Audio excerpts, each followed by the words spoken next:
ಎಲ್ಲರಿಗೂ ಮಕರ ಸಂಕ್ರಾಂತಿ ಹಬ್ಬದ ಶುಭಾಶಯಗಳು. ಎಳ್ಳು ಬೆಲ್ಲ ತಿನ್ನುವ, ಸಿಹಿ ಸಿಹಿ ಮಾತನಾಡುವ. ನಾನೀಗ ನಿಮಗೆ ಕೆಲವೊಂದಿಷ್ಟು ಅಭ್ಯಾಸಗಳನ್ನು ಹೇಳ್ತೇನೆ. ಅದು ಚಾಕ್ಲೇಟ್ ಬೇಡ, ಕೂತ್ಕೋ. ನಾನೀಗ ನಿಮಗೆ ಕೆಲವೊಂದಿಷ್ಟು ಅಭ್ಯಾಸಗಳನ್ನು ಹೇಳ್ತೇನೆ.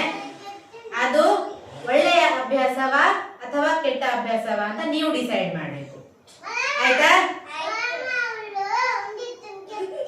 ಅದು ಮೊಟ್ಟೆ ಮತ್ತೆ, ಆಯ್ತಾ? ಈಗ ಒಳ್ಳೆಯ ಅಭ್ಯಾಸ ಇರುವಾಗ ಏನ್ ಹೇಳ್ಬೇಕು? ಬೇಕು. ಕೆಟ್ಟ ಅಭ್ಯಾಸ ಇರುವಾಗ ಬೇಡ ಬೇಡ ಬೇಡ ಅಂತ. ರೆಡಿಯಾ? ಅರ್ಥ ಆಯ್ತಾ? ಇಲ್ಲಿ ಬಾ, ನೀನು ಅವಳಿಗೆ ಉಪದ್ರ ಮಾಡ್ತಿ. ಬಾ, ಇಲ್ಲಿ ಕುತ್ಕೋ.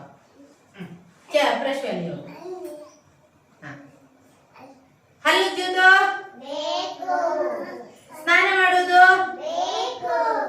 ಇಷ್ಟಿಷ್ಟು ದಗುರು ಬಿಡುವುದು, ಊಟ ಮಾಡುವುದು, ಅನ್ನ ಬಿಸಾಡುವುದು, ಕಸ ಗುಡಿಸುವುದು, ಚಾಕ್ಲೇಟ್ ಸಿಪ್ಪೆಲ್ಲೇ ಹಾಕುದು, ಕುರ್ಕುರೆ ತಿನ್ನುವುದು, ಊಟ ಮಾಡುವುದು, ಅಮ್ಮನಿಗೆ ಹೆಲ್ಪ್ ಮಾಡುವುದು,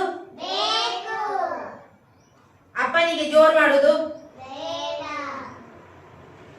ತರಕಾರಿ ಗಿಡಗಳಿಗೆ ನೀರು ಹಾಕುವುದು, ಗಿಡವನ್ನೆಲ್ಲ ಹಾಳು ಮಾಡುವುದು, ಎಲೆ ಎಲ್ಲ ಕಿತ್ತು. ಗಟ್ಟಿಯಾಗಿ ಹೇಳಿ. ಕುರ್ಕುರೆ ತಿನ್ನೋದು, ಚಾಕ್ಲೇಟ್ ತಿನ್ನೋದು, ತರಕಾರಿ ತಿನ್ನೋದು, ಜ್ಯೂಸ್ ಕುಡಿಯುವುದು, ಹಣ್ಣು ತಿನ್ನೋದು, ಹೀಗೆ ಕೂದಲು ಎಳೆಯುವುದು. ಜಗಳ ಮಾಡಬಾರ್ದು. ಬಾಯ್ತು.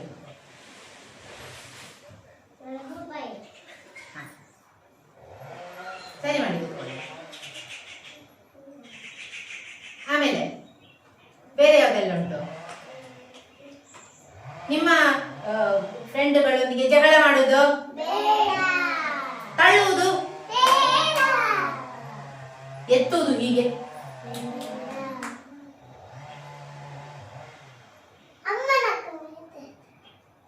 ದೊಡ್ಡವರು ಮಾತ್ರ ಎತ್ಕೊಳ್ಳಿಕ್ಕೆ ಮಕ್ಕಳನ್ನು, ಸಣ್ಣವರಿಗೆ ಎತ್ಕೊಳ್ಳಿಕ್ಕೆ ಆಗ್ತದಾ? ಇಲ್ಲ. ಬೈಯುವುದು ಸರಿಯಾ?